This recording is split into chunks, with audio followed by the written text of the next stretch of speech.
Pour comprendre la taxe Zuckman dans le cas de la France, il faut regarder avant tout une étude de l'Institut des politiques publiques. L'Institut des politiques publiques, IPP, est un organisme indépendant qui fait des études économiques en France. Cette étude intitulée Quels impôts les milliardaires paient-ils est sortie en 2023 et se base sur des données fiscales des entreprises et particuliers de 2016. Donc ça ne prend pas en compte les dernières réformes sur la fiscalité.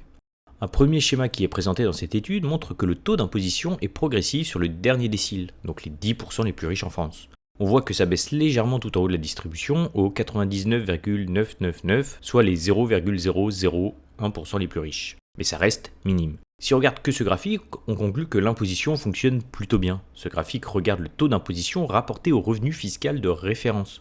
Le revenu fiscal de référence est celui que vous avez sur votre fiche d'imposition. Il comprend le revenu du travail, les prestations sociales, le revenu du patrimoine et le revenu de remplacement comme le chômage par exemple.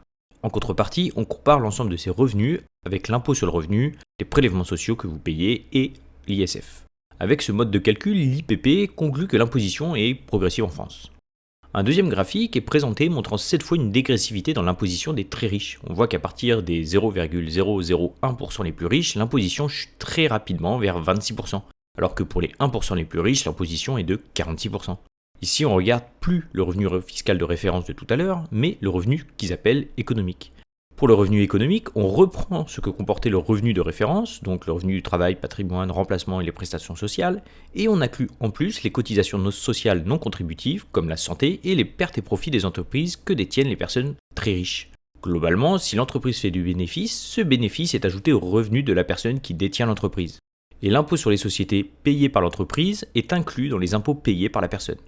Globalement, quand on assimile les bénéfices des entreprises à la personne qui la détient, on voit que son imposition se met à tendre vers l'imposition des sociétés, qui est à 25%, ce qui n'est finalement pas si étonnant que ça.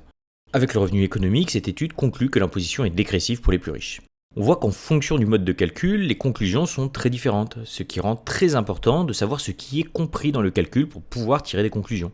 Si tu veux en savoir plus sur l'économie, des vidéos sont disponibles sur la chaîne YouTube Incontribuable.